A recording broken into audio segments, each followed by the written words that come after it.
আজকে রান্না করব আমাদের ব্রাহ্মণবাড়িয়ার খুবই জনপ্রিয় খাবার চাল সিদ্ধ।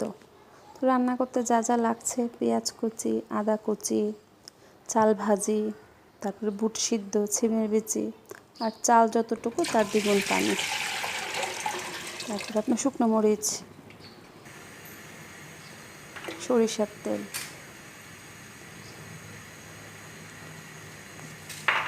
প্রথমে পানি দিব সরিষার তেল, তারপরে পেঁয়াজ কুচি, আদা কুচি, কাঁচা লঙ্কা এগুলো দিয়ে আপনার একটু পানিটা বলক তুলব।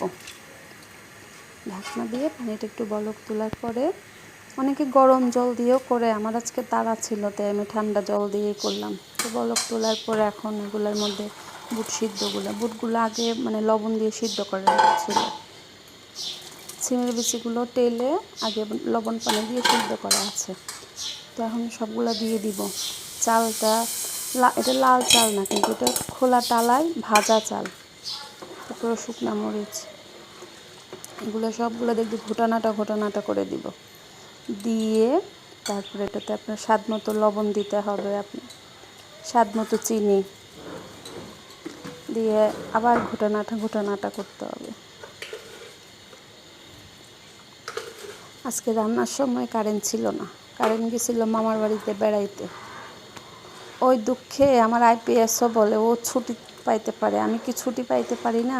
আজকে আমার আইপিএসেরও চার্জ ছিল না, কিন্তু পেটরে তো আর ছুটি দেওয়া যাবে না, খাওয়াইতে হবে পেটরে। তো অন্ধকারেই রান্না করলাম। এখন ঢাকনা দিয়ে পোলাওর মতো রান্না করব। আমরা যেমন পোলাও রান্না করি, যতটুকু চাল তার দ্বিগুণ পানি, এভাবে রান্না করব, একদম ঝরঝরে। কারা কারা খাইছেন, যারা যারা খান নাই তারা একবার হলো করে খেয়ে দেখবেন, অনেক টেস্ট। আর যারা যারা খাইছেন তারা তো অবশ্যই জানেন, আমাদের ব্রাহ্মণবাড়িয়ার লোকরা তো অবশ্যই জানে অনেক বেশি টেস্ট। আমার তো খুব ভালো লাগে। আর পেঁয়াজটা বেশি করে দিতে চেষ্টা করবেন। আর এটা খাই আমরা কাঁচা নারিকেল আর বেগুনি দিয়ে, কাঁচা নারিকেল দিয়েই খাওয়ার নিয়ম, কিন্তু বেগুনিটাও ভালো লাগে সাথে, চিকেন ফ্রাই ওটাও খুব ভালো লাগে। একবার হলো করে খেয়ে দেখবেন, খুবটা স্বাদ লাগে, আমার কাছে তো খুব দারুণ। আর আজকে আমার চাল সিদ্ধটা অনেক স্বাদ হয়েছে। ভালো থাকবেন, অনেক স্বাদ হয়েছে।